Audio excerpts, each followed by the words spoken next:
అలాగే సార్ కర్కాటక రాశి వాళ్ళకి 2024 ఏ విధంగా ఉంటుంది? Sure madam. ఈ కర్కాటక రాశి వాళ్ళకి 2023 సంవత్సరము గురుబలం లేదు. అంటే ఇంకా 2024 మే 1వ తేదీ వరకు కూడా గురుబలం అనేది ఉండదు.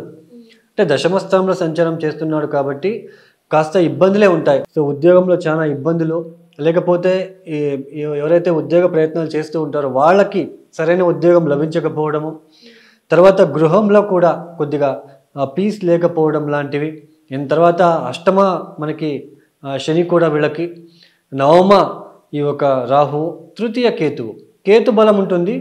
మే 1వ తేదీ వరకు కూడా ఆయన కేతు బలం ఉంటుంది. మిగతా 3 గ్రహాలైన రాహు బలం ఉండదు, గురు బలం ఉండదు, శని బలం ఉండదు.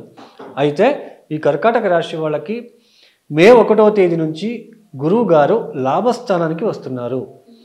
అంటే పూర్తి గురుబలం అనేది కనిపిస్తూ ఉంది వీళ్ళకి.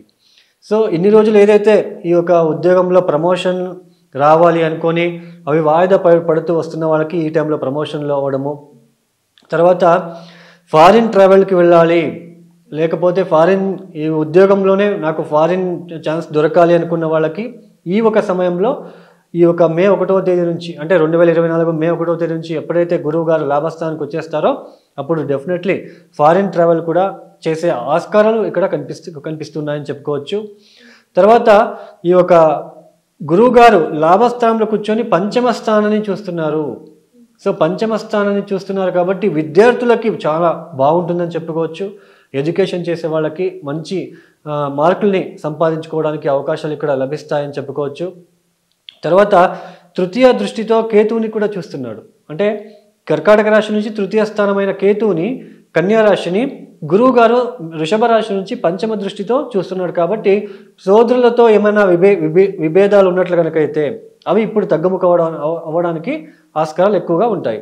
తర్వాత ఇక్కడ మనకి గురుబలం వచ్చి ఉంటుంది కాబట్టి ఇంకా మనకి శని రాహు ఎంత మనకి ఇబ్బంది పెట్టాలనుకున్నా ఇక్కడ గురువు గారు సేవ్ చేస్తూ ఉంటారని చెప్పుకోవచ్చు. తర్వాత తన ఒక నవమ దృష్టితో సప్తమ స్థానాన్ని చూస్తూ ఉన్నారు. ఎవరైతే ఇన్ని రోజులు భార్యాభర్తలు కలహాలు, ఇబ్బందులు, ఒకరికొకరు అనుమానాలు లేదా ఆరోగ్యపరమైన ఇబ్బందులు ఎదుర్కొన్నారో వీళ్ళందరికీ కూడా తగ్గుముఖం అయిపోతుంది. భార్యాభర్తల మధ్య సఖ్యత, ఏదో ఒక పాజిటివ్ వైబ్రేషన్ లాంటివి రావడము, తర్వాత ఒక హోప్ లాంటిది రావడానికి అవకాశాలు కల్పించడము, సో మా ఆర్థిక విషయంలో మెరుగ్గు రావడము, సో ఇవన్నీ కూడా కొద్దిగా గ్రాడ్యువల్లీ స్లోగా జరుగుతుంది. అంటే గురుబలం వచ్చేసింది, నేను ఎక్కువ సంపాదిస్తానని కాదు, ఏ నెగిటివ్ అయితే మీరు ఫేస్ చేశారో ఆ నెగిటివిటీ తగ్గిపోతుంది.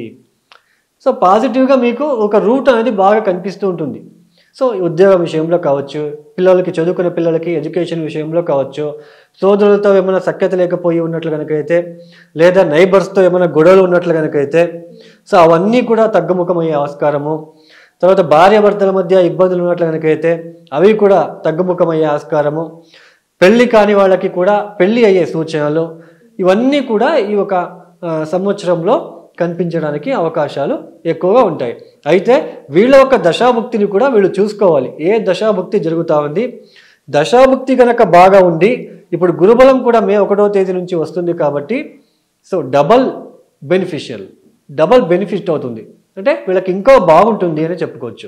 ఒకవేళ దశాభుక్తి బాగాలేదు అన్నట్లు కనుకైతే ఈ ఇన్ని రోజులు ఏదైతే వీళ్ళు అష్టమ స్థానం శని సంచారం, అష్టమ శని నుంచి ఇబ్బంది పడ్డారో అవన్నీ తగ్గుముఖమయ్యి కొద్దిగా పాజిటివ్ వైబ్రేషన్ రావడానికి అవకాశాలు ఉంటాయి. అంటే ఆర్థిక విషయంలో, తర్వాత ఈ యొక్క ఆలోచన విధానంలో స్టూడెంట్స్కి, తర్వాత అన్నదమ్ముల విధానంలో, తర్వాత ఏదైతే షార్ట్ జర్నీస్ ఇవన్నీ, తర్వాత చుట్టుపక్కల ఉన్న వాళ్ళ నైబర్స్తో ఇబ్బందులు ఉన్నవాళ్ళు, తర్వాత భార్యాభర్తల మధ్య ఇవన్నీ కూడా సాల్వ్ అవ్వడానికి అవకాశాలు ఉంటాయి కర్కాటక రాశి వాళ్ళకి.